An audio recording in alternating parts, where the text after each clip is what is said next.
ಯಾರು ಕುಮಾರ ಕ್ಷಮೆ ಕೇಳೋಣ ಅಂತ ದೊಡ್ಡ ಮನುಷ್ಯನ ಬಗ್ಗೆ ಮಾತಾಡಿ ಅಂತ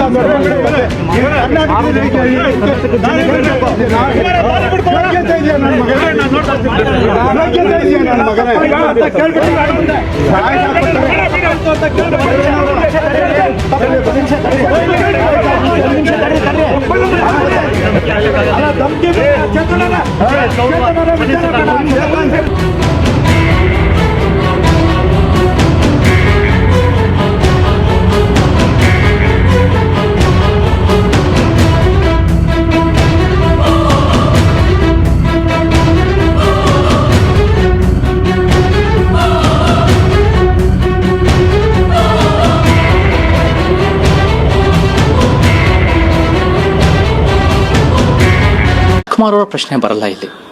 ಇದು ಸರ್ಕಾರಗಳು ಹೇಗೆ ರಾಜ್ಕುಮಾರ್ ಅವರ ಸಾವನ್ನು ಅವರ ಒಂದು ರೀತಿ ಲಾಭ ಪಡೆಯೋಕ್ಕೆ ಮುಂದಾಲೋಚನೆ ಇಲ್ಲದೆ ಅವ್ರು ತೊಗೊಂಡಿರೋ ಕ್ರಮಗಳು ನೀತಿಗಳ ಪ್ರಶ್ನೆ ಬರುತ್ತೆ. ನಮಗೆ ನೋಡಿ ಏನಾಗುತ್ತೆ ಅಂದರೆ ರಾಜ್ಕುಮಾರ್ ಅವರ ಕೊಡುಗೆ ಅಪಾರ. ಆದರೆ ರಾಜ್ಕುಮಾರ್ ಅವರು ಒಬ್ಬರೇ ಕೊಡುಗೆ ಕೊಟ್ಟಿರೋದಂತ ನಾವು ಹೇಳೋಕ್ಕಾಗಲ್ಲ. ಸಿನಿಮಾ ರಂಗದಲ್ಲಿ ಭಾಳ ಜನ ಕೊಡುಗೆ ಕೊಟ್ಟಿದ್ದಾರೆ. ನಿರ್ಮಾಪಕರಿಂದ ಹಿಡಿದು ಅನ್ನದಾತರಂತ ಏನು ರಾಜ್ಕುಮಾರ್ ಅವರೇ ಹೇಳ್ತಾರೆ. ನಮಗೆ ನಿರ್ದೇಶಕರು ಸಿದ್ಧಲಿಂಗಯ್ಯವರ ನಮ್ಮ ಬಗ್ಗೆ ನನಗೆ ಭಾಳ ಇಷ್ಟ. ಅವ್ರು ಕಂಡ್ರೆ MP ಶಂಕರವರಾಗಿರ್ಬೋದು, ಪುಟ್ಟಣ ಕಣಗಲ್ ಅವರ ಡೈರೆಕ್ಷನ್ ಆಗಿರ್ಬೋದು, ಮತ್ತು ಇತ್ತೀಚೆಗೆ ಸರೋಜಾದೇವಿಯವರು ಭಾಳ ಜನ ನಮಗೆ ಜಯಂತಿಯವರು ತೀರ್ಕೊಂಡಿದ್ದಾರೆ. ಅವರೆಲ್ಲ ಕೊಡುಗೆ ಇದೆ, ಸಿನಿಮಾ ರಂಗದಲ್ಲಿ ಕೊಡುಗೆ ಇದೆ. ಅವ್ರಿಗೆ ಯಾರು ಲ್ಯಾಂಡ್ ಗ್ರ್ಯಾಂಟ್ ಕೊಟ್ಟಿಲ್ಲ. ಅವ್ರು ಬಿಟ್ಟರೆ ನಮ್ಮ ಶತಮಾನದ ಕವಿ ಕುವೆಂಪು ಅವರು, ನಮ್ಮ ಹೋರಾಟದಲ್ಲಿ MD Nanjundaswamy, professor B Krishnappa ಅವರು, ಶಾಂತವೀರ್ ಗೋಪಾಲಗೌಡರು, ಸಾಹಿತಿಗಳು, ವಿಚಾರವಂತರು, ತೇಜಸ್ವಿ, ಲಂಕೇಶ್, ಇವರೆಲ್ಲ ಭಾಳ ಕೊಡುಗೆಗಳಿದೆ. ಇವ್ರು ಯಾರಿಗೂ ಕೂಡ ಲ್ಯಾಂಡ್ ಗ್ರ್ಯಾಂಟ್ ಕೊಟ್ಟಿಲ್ಲ.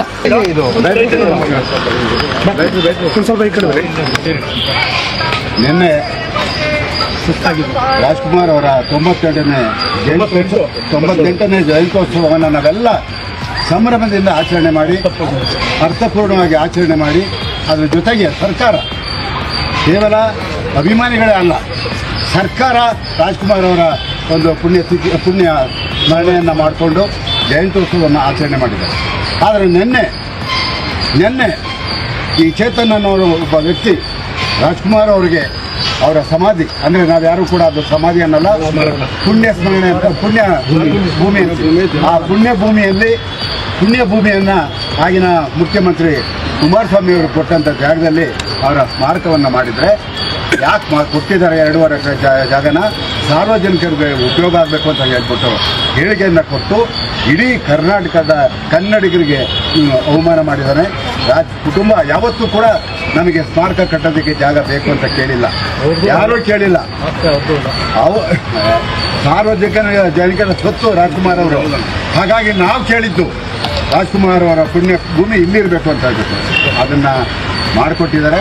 ಇವತ್ತು ಇಂಥ ಒಬ್ಬ ಅವಿವೇಕ ಬುದ್ಧಿ ಇಲ್ದಂತೂ ಅರೆ ಹುಚ್ಚ ಚಿತ್ರರಂಗದಲ್ಲಿ ಯಾವುದೇ ಸಕ್ರಿಯವಾಗಿ ಇಲ್ಲ. ಇವನೊಬ್ಬ ನಿರುದ್ಯೋಗಿ, ಇವನು ಅವಕಾಶವಾದಿ. ಇವತ್ತು ಯಾವುದೋ ಒಂದು ಅಹಿಂಸಾ ಇದನ್ನು ಅಂತ ಕಟ್ಟಿಕೊಂಡು 4 ಜನ ಇವನು ಹೆಣ ಹೊರಕ್ಕೆ 4 ಜನ ಇಲ್ಲ. ಇವತ್ತು ಅಂಥ ದೊಡ್ಡ ಮಹಾತ್ಮರ ಬಗ್ಗೆ ಮಾತಾಡ್ತಾನೆ. ಶಿವಕುಮಾರ್ ನಾಯಕ್, ಶಿವರಾಮೇಗೌಡರು, CK ರಾಮೇಗೌಡರು, ನಾವೆಲ್ಲ ಇವತ್ತು ಅವ್ರನ್ನ ಪ್ರಶ್ನೆ ಮಾಡಿದಾಗ ನಾನು ಕೇಳಿದೆ, ಯಾವುದೋ TV ನೋಡಿದಾಗ ನಾನು ಸಾರ್ವಜನಿಕವಾಗಿ ಕ್ಷಮೆ ಕೇಳೋದಿಲ್ಲ ಅಂತ ಹೇಳ್ಬಿಟ್ಟು ಹೇಳ್ದ ಮುಟ್ಟಾಳ. ಈಗ ನಮ್ಮ ಮುಂದೆ ಯಾರಿಗಾದ್ರೂ ನೋವಾಗಿದ್ರೆ ನಾನು ಕ್ಷಮೆ ಕೇಳ್ತೀನಿ. ನಾನು ಸಮಾಜ ಉದ್ಧಾರ ಮಾಡೋ ದೃಷ್ಟಿಯಲ್ಲಿ ಮಾತಾಡಿದ ಹೊರತು ನಾನು ರಾಜ್ಕುಮಾರ್ ಬಗ್ಗೆ ನಾನು ಮಾತಾಡಿಲ್ಲ. ಅವ್ರ ಬಗ್ಗೆ ಭಾಳ ಗೌರವ ಇದೆ, ಹೀಗೆಲ್ಲ ಮಾತಾಡಿದ್ದೇನೆ. ಅವ್ರು ಮಾಡಿದಂಥ ಹೋರಾಟದಲ್ಲಿ ಇವ್ರು ಹುಟ್ಟೇ ಇರಲಿಲ್ಲ. ಮುಟ್ಟಾಳ ಇವನು ಹುಟ್ಟಿರಲಿಲ್ಲ. ಇವನು ಗೋಕಾಕ್ ಚಳುವಳಿಯಲ್ಲಿ ಎಲ್ಲಿದ್ದ? ಇವನ ಸಂಸ್ಕೃತಿ ಅಮೆರಿಕ.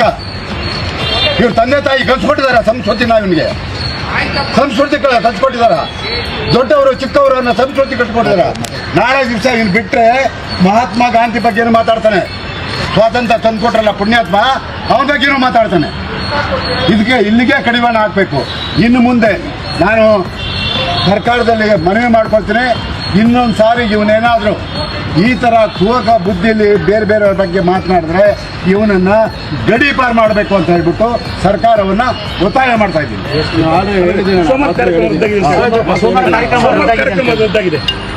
ಈ ಇದರ ಬಗ್ಗೆ ನಾನು ಈಗಾಗಲೇ ನಾನು ಕೂಡ ಯಾರಿಗಾರು ಮನಸ್ಸಿಗೆ ಮತ್ತೆ ರಾಜ್ಕುಮಾರ್ ಅಭಿಮಾನಿಯವರ ಸಂಘದವರಿಗೆ ಮನಸ್ಸಿಗೆ ನೋವಾಗಿದೆ, ಅದು ನನ್ನ ಕಡೆಯಿಂದ ನಾನು ವಿಷಾದ ವ್ಯಕ್ತಪಡಿಸ್ತೀನಿ, ಕ್ಷಮೆನೂ ಕೇಳ್ತೀನಿ. ಮತ್ತೆ ಮುಖ್ಯವಾಗಿ ಯಾರ ಮನಸ್ಸು ನೋವು ಮಾಡೋದು ನನ್ನ ಉದ್ದೇಶ ಅಲ್ಲ, ರಾಜ್ಕುಮಾರ್ ಅಭಿಮಾನಿಗಳು ನಾನು ಸಹ.